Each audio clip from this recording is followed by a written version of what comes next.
শীতে যেকোনো দাওয়াতেই হাঁস ছাড়া কেমন যেন অসম্পূর্ণ লাগে। যেকোনো বাড়িতেই দাওয়াত খেতে যাবেন, আপনাকে হাঁস খাওয়াবে। তো আমাদের বাসায় একটা দাওয়াত ছিল, তার জন্যই হাঁস কিনে নিয়ে এসেছে, বাজার থেকেই ড্রেসিং করে এনেছে। আগে কি হতো জানেন, এই হাঁস বাড়িতে ছুলতে এত পরিমাণ কষ্ট, তবে এখন আর সেই কষ্টটা করতে হয় না। তো হাঁসগুলো ভালো করে বেছে তারপরে কেটে ধুয়ে নেওয়া হয়েছে, ঝাঁঝরিতে রেখে দিয়েছি যাতে জলগুলো ঝরে যায়। তবে আজকের রান্না আমি করছি না, আজকের রান্নাটা করছে বাবুর্চি। আজকে আপনাদেরকে দেখাবো বাবুর্চিরা কিভাবে হাঁসের মাংস রান্না করে। তো কড়াই বসিয়ে দিয়েছে, কড়াইটা কিন্তু অনেক বড়, আর এখানে কিন্তু 7টা হাঁস একসাথে রান্না করা হবে।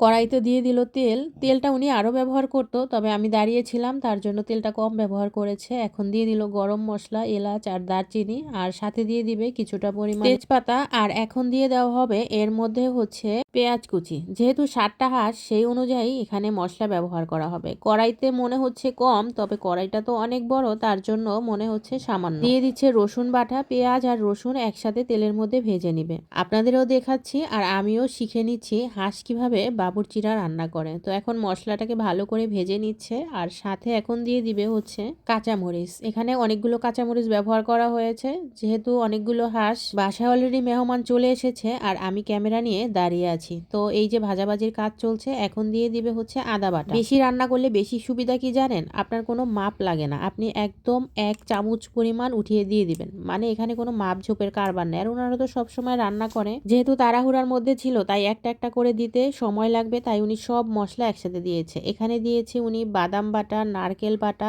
তারপরে গোলমরিচ বাটা, আর হচ্ছে জিরা বাটা, ধনিয়া বাটা দিয়ে দিচ্ছে। হলুদের গুঁড়া পরিমাণ মতো, মরিচের গুঁড়া যতটুকু লাগবে সেই অনুযায়ী দিয়ে দিচ্ছে। পরিমাণ মতো লবণ দিয়ে মশলাটাকে সুন্দর করে এখন কষাতে থাকবে। এখন অল্প অল্প করে জল দিবে আর মশলাটাকে কষাবে। পাশেই উনি গরম জলের পাত্রে রেখে দিয়েছে, এখানে কিন্তু ফুটন্ত গরম জলটাই ব্যবহার করছে। এখন কাজ হচ্ছে মশলাটাকে ভালো করে কষানো। মশলা কষাতে কষাতে এর থেকে দেখবেন একদম তেল ছেড়ে ছেড়ে আসবে।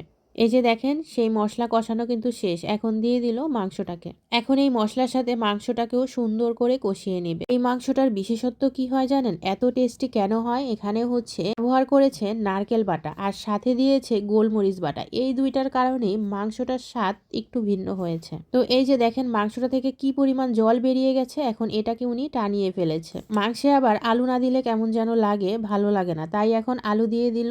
আর আলু সহই এখন মাংসটাকে সুন্দর করে কষিয়ে নেবে যতক্ষণ না এর থেকে তেল বের হয়। এই যে তেল বেরিয়ে এসেছে, আর এখন এর মধ্যে ফুটন্ত গরম জল দিয়ে দিচ্ছে। খুন্তি নিয়ে আমি একটু নাড়ানাড়ি করছি। তো এখন হচ্ছে পুরো দমে জাল দিবে মাংসটা সিদ্ধ হওয়ার জন্য। এত সুন্দর ঘ্রাণ বেরিয়ে আসছে।